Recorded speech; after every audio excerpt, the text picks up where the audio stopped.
Boa noite, eu sou a Dani e a história de hoje é O Raio de Lua, uma adaptação livre do conto de Gustavo Adolfo Becker, disponível em domínio público.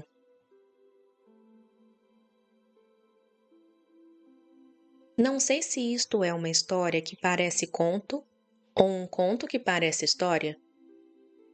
O que posso dizer é que, no fundo, anelo uma verdade muito triste, da qual talvez eu seja um dos últimos a me aproveitar, dadas as condições da minha imaginação.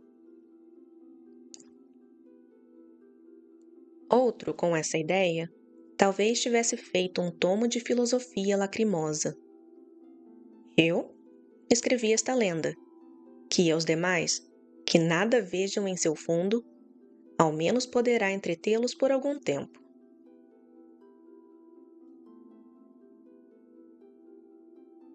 Era nobre. Tinha nascido em meio ao estrondo das armas, e o estranho clamor de uma trompa de guerra não o faria levantar a cabeça nem por um instante, nem afastar os olhos do escuro pergaminho em que lia a última cantiga de um trovador. Quem quisesse encontrá-lo, não devia procurá-lo no amplo pátio do seu castelo, onde os falcoeiros domavam os potros, os pajens ensinavam os falcões a voar, e os soldados se entretinham, nos dias de descanso, em afiar o ferro de suas lanças contra uma pedra. Onde está Manrique? Onde está o vosso senhor? Perguntava às vezes sua mãe. Não sabemos, respondiam seus servidores. Talvez esteja no claustro do mosteiro de La Penha, sentado à beira de uma tumba, prestando atenção para ver se lhe escapa alguma palavra da conversa dos mortos. Ou, na ponte, observando as ondas do rio correrem, umas após as outras sob seus arcos. Ou agachado numa fenda de rocha, entretido em contar as estrelas do céu, em seguir uma nuvem com o olhar, ou em contemplar os fogos fatos que cruzam como exalações sobre a superfície das lagoas. Em qualquer lugar estará, menos onde está todo mundo. De fato, Manrique amava a solidão, e a amava de tal modo que, algumas vezes, desejava não ter sombra, para que sua sombra não o seguisse por toda parte. Amava a solidão porque, em seu seio, dando livre curso à imaginação, forjava um mundo fantástico, habitado por estranhas criações, filhas de seus delírios e de seus devaneios de poeta. Porque Manrique era poeta. Tanto que nunca lhe haviam satisfeito as formas em que podia encerrar seus pensamentos, e jamais os havia encerrado ao escrevê-los.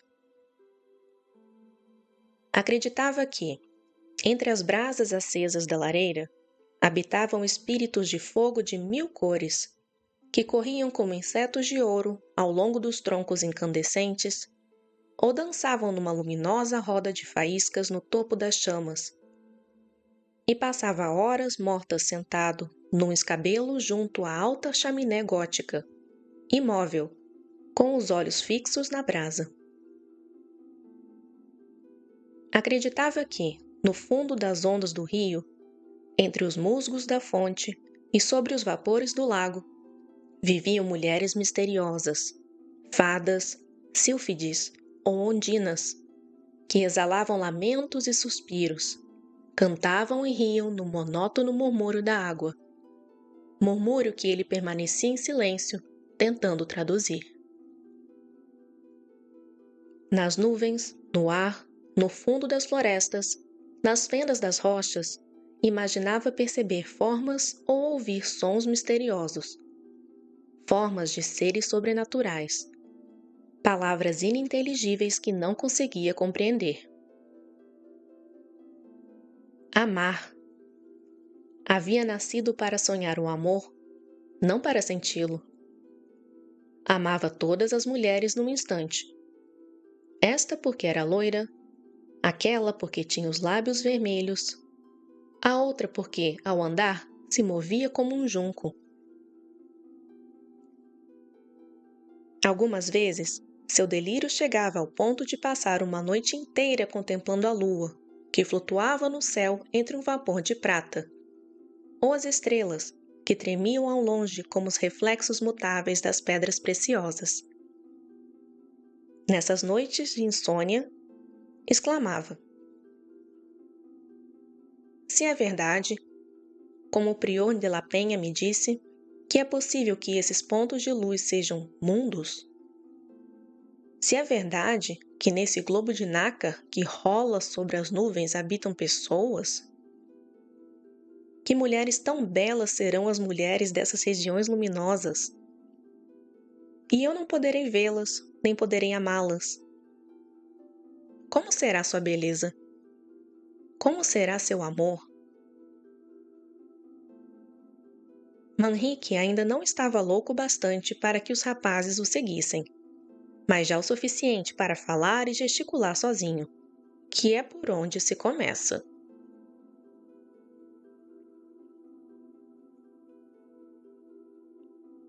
Sobre o Douro, que passava lambendo as pedras escurecidas e corroídas das muralhas de Sória, há uma ponte que conduz da cidade ao antigo convento dos Templários, cujas possessões se estendiam ao longo da margem oposta do rio.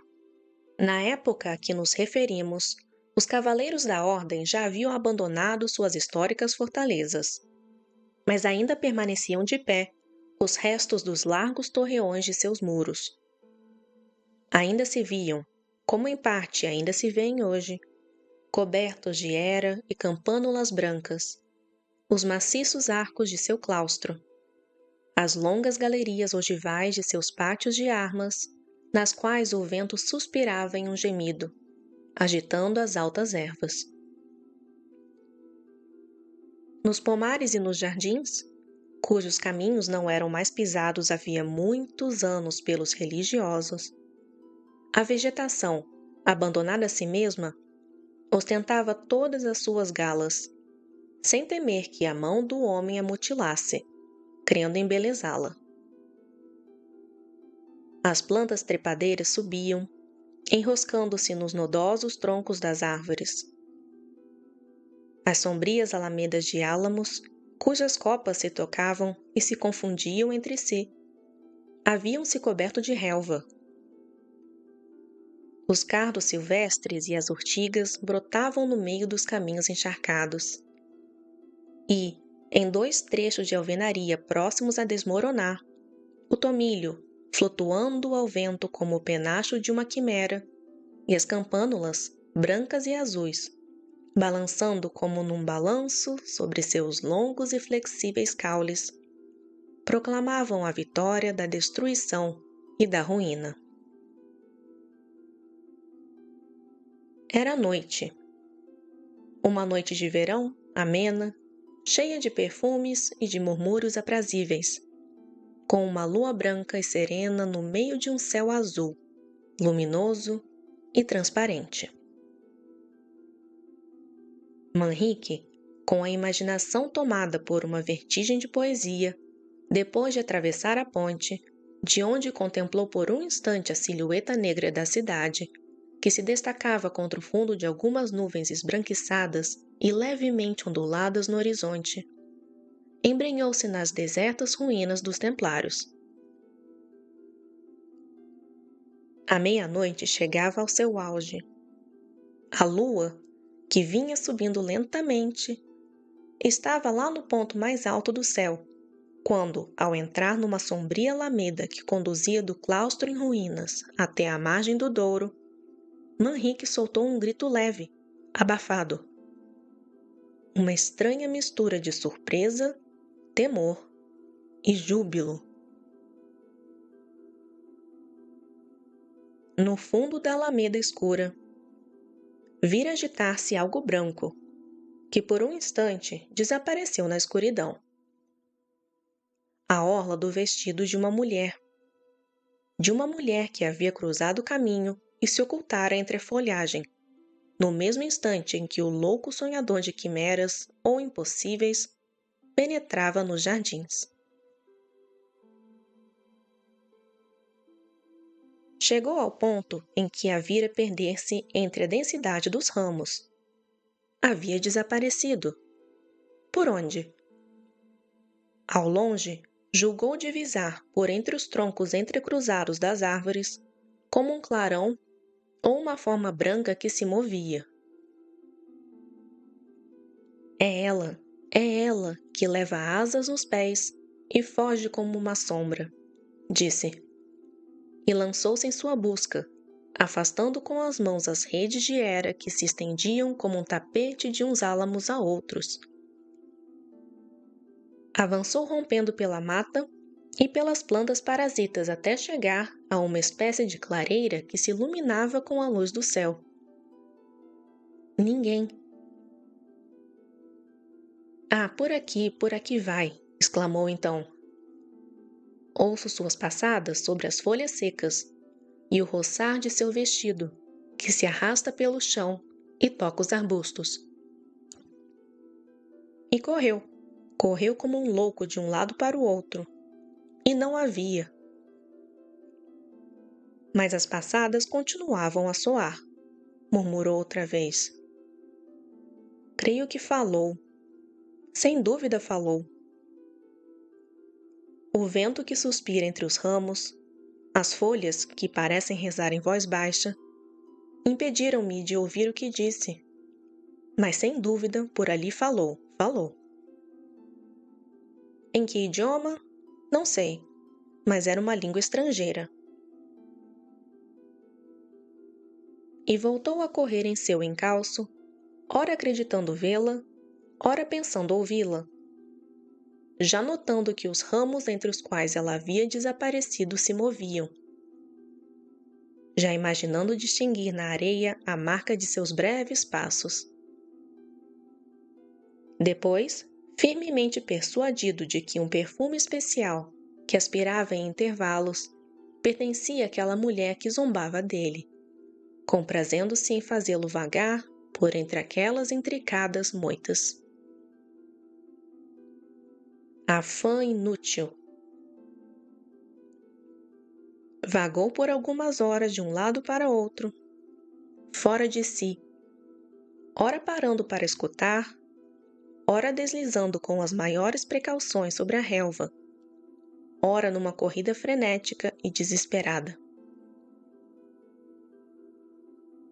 Avançando por entre os imensos jardins que margeavam o rio, chegou enfim ao pé das rochas sobre as quais se eleva a ermida de São Saturio.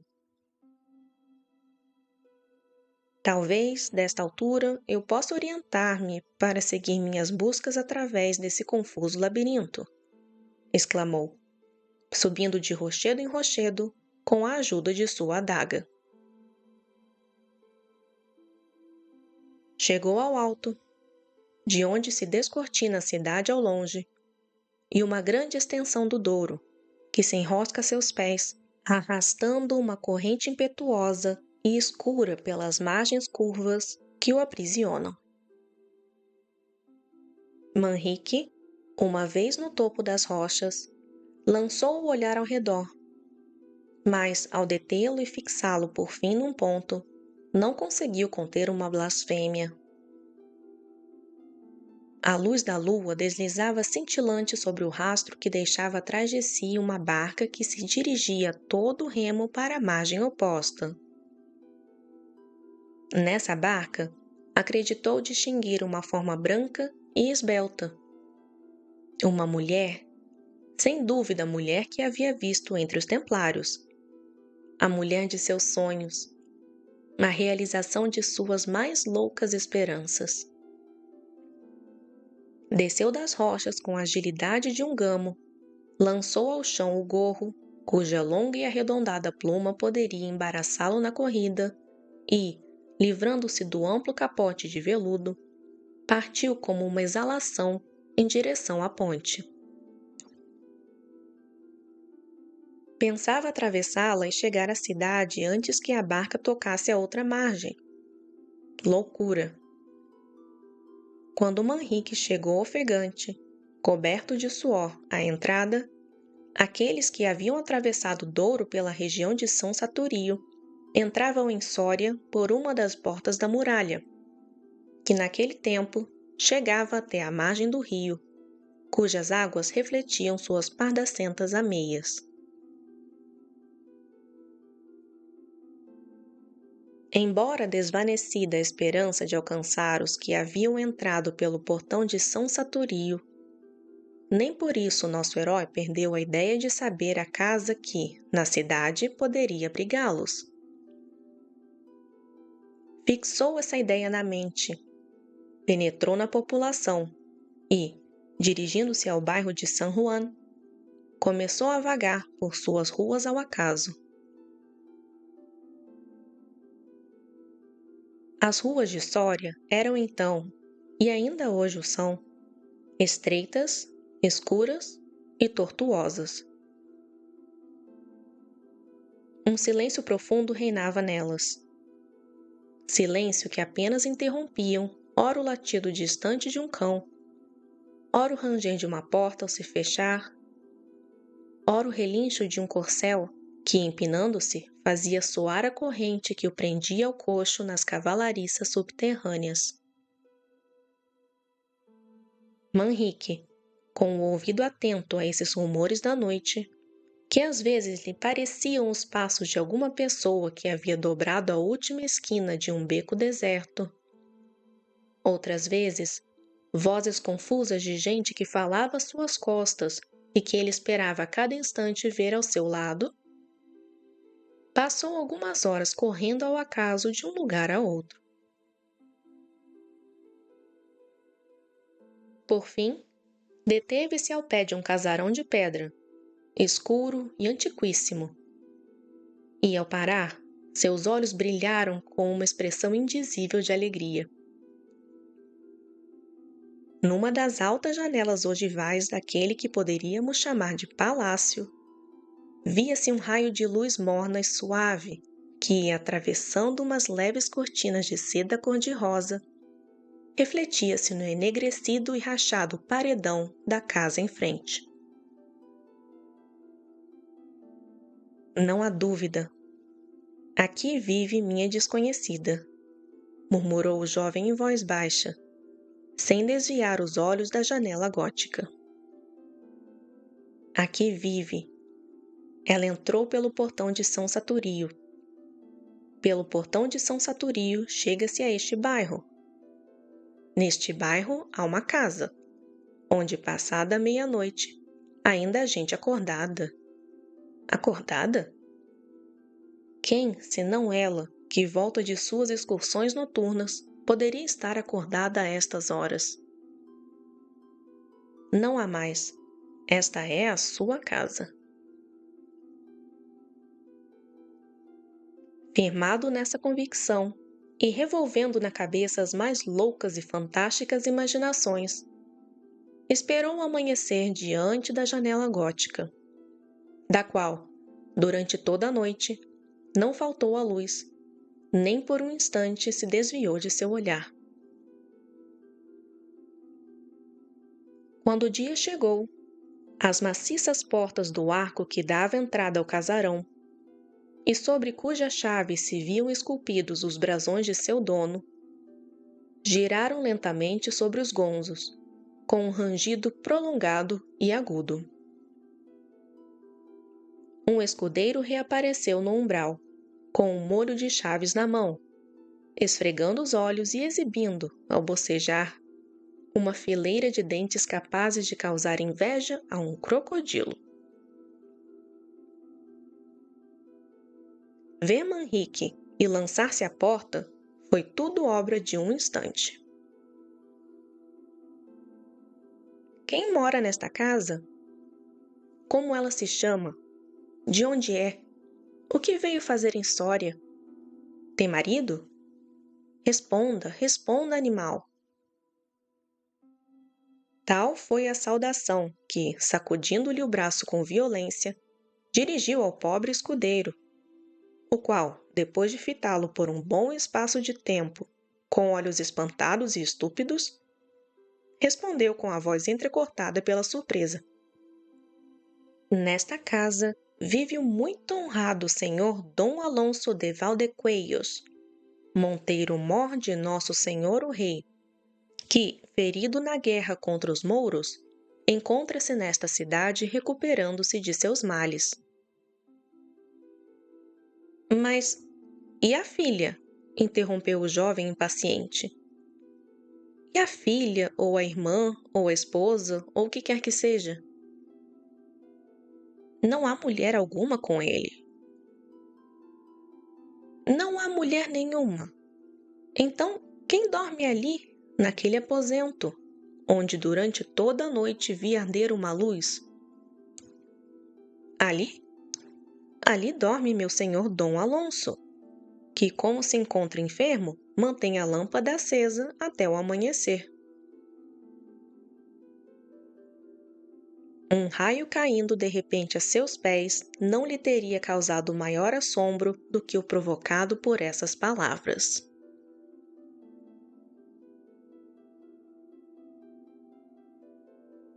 Eu hei de encontrá-la. Hei de encontrá-la. E, se a encontrar, estou quase certo de que hei de conhecê-la. Em quê? Isso é o que não saberia dizer, mas hei de conhecê-la. O eco de suas passadas, uma única palavra sua que volte a ouvir, uma extremidade de seu traje, um só extremo que eu torne a ver, bastarão para consegui-lo. Noite e dia estou vendo flutuar diante de meus olhos aquelas pregas de um tecido diáfano e alvíssimo. Noite e dia me estão soando aqui dentro da cabeça, o roçar de seu vestido, o confuso murmúrio de suas ininteligíveis palavras. O que disse? O que disse? Ah, se eu pudesse saber o que disse, acaso. Mas hei de encontrá-la. Hei de encontrá-la. O coração mo diz, e meu coração nunca me engana. É verdade que percorri inutilmente todas as ruas de Sória, que passei noites e noites ao sereno, feito poste numa esquina, que gastei mais de 20 dobras de ouro em fazer falar donas de casa e escudeiros, que dei água benta em São Nicolás a uma velha, arrebatada com a arte em seu manto de anacoreta, que me figurou uma deidade, e que, ao sair da colegiada numa noite de matinas, segui como um louco a liteira de um arcediago, vendo que a extremidade de suas opalanda era do traje de minha desconhecida. Mas não importa, eu hei de encontrá-la, e a glória de possuí-la excederá sem dúvida o trabalho de buscá-la. Como serão seus olhos? Devem ser azuis, azuis e úmidos como o céu da noite. Gosto tanto dos olhos dessa cor. São tão expressivos, tão melancólicos, tão... Sim, não há dúvida. Azuis devem ser. Azuis são, certamente. E seus cabelos, negros, muito negros e longos, para que flutuem. Parece-me tê-los visto flutuar naquela noite, ao mesmo tempo que seu traje, e eram negros. Não me engano, não. Eram negros. E que belos devem ser uns olhos azuis, muito alongados e sonolentos, e uma cabeleira solta, flutuante e escura numa mulher alta. Porque ela é alta. Alta e esbelta.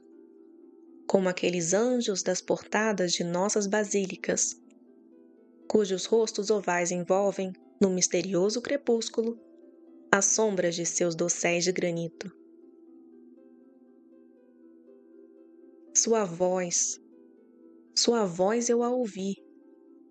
Sua voz é suave como o murmúrio do vento nas folhas dos álamos, e seu andar, cadenciado e majestoso como as cadências de uma música.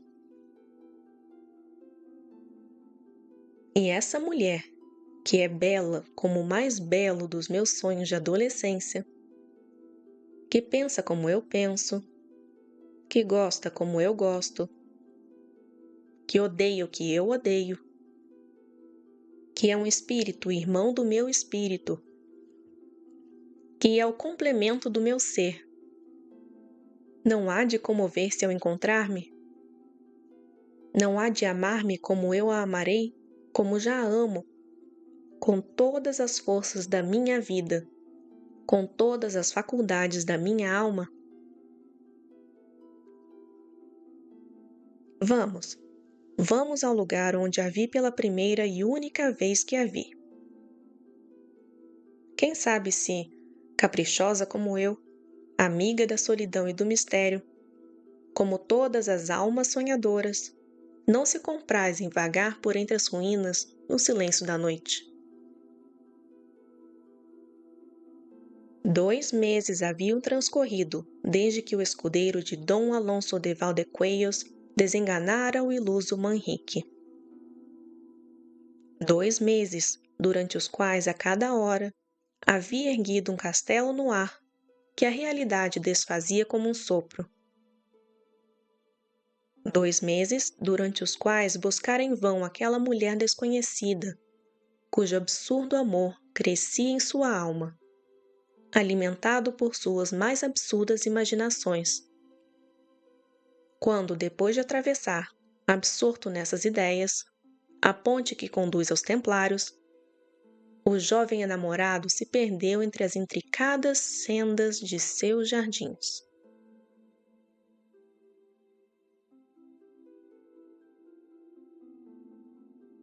A noite estava serena e bela. A lua brilhava em toda a sua plenitude no ponto mais alto do céu. E o vento suspirava com um murmúrio dulcíssimo entre as folhas das árvores. Manrique chegou ao claustro, lançou o olhar por seu recinto e olhou através das maciças colunas de suas arcadas. Estava deserto. Saiu dali, encaminhou os passos para a sombria alameda que conduz ao Douro, e mal havia penetrado nela, quando de seus lábios escapou um grito de júbilo. Vira flutuar por um instante e desaparecer a extremidade do traje branco da mulher de seus sonhos, da mulher que amava como um louco. Corre, corre em sua busca. Chega ao lugar em que a vira desaparecer. Mas, ao chegar, detém-se. Fixa os olhos espantados no chão. Permanece um instante imóvel. Um leve tremor nervoso agita seus membros. Um tremor que cresce, e apresenta os sintomas de uma verdadeira convulsão. E rompe, afinal, numa gargalhada sonora, estridente, horrível. Aquela coisa branca, leve, flutuante, havia voltado a brilhar diante de seus olhos. Mas brilhara a seus pés por um instante. Por não mais que um instante. Era um raio de lua. Um raio de lua que penetrava de tempos em tempos por entre a verde abóbada das árvores quando o vento movia seus ramos.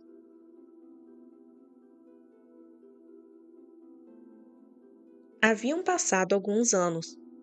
Manrique, sentado num escabelo junto à alta chaminé gótica de seu castelo, quase imóvel, e com um olhar vago e inquieto como o de um idiota, Mal prestava atenção às carícias de sua mãe, nem aos conselhos de seus servidores.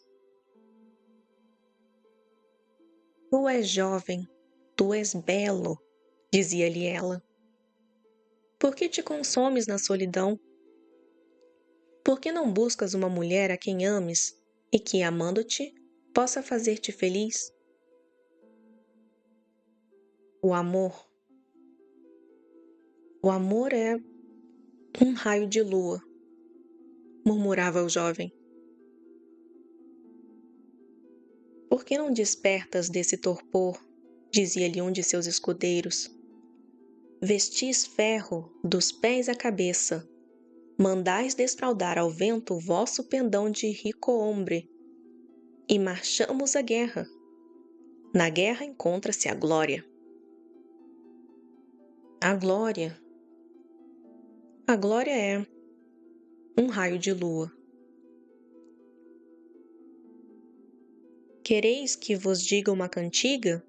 A última que compôs Messer Arnaldo, o trovador provençal? Não, não, exclamou o jovem, erguendo-se de súbito, colérico de seu assento. Não quero nada. Quer dizer, sim, quero. Quero que me deixeis só. Cantigas, mulheres, glórias, felicidade. Mentiras tudo isso. Fantasmas vãos que formamos em nossa imaginação e vestimos a nosso gosto, e os amamos e corremos atrás deles. Para quê? Para quê? Para encontrar um raio de lua. Manrique estava louco. Ao menos, todo mundo cria assim. A mim, pelo contrário, parecia-me que o que havia feito era recuperar o juízo.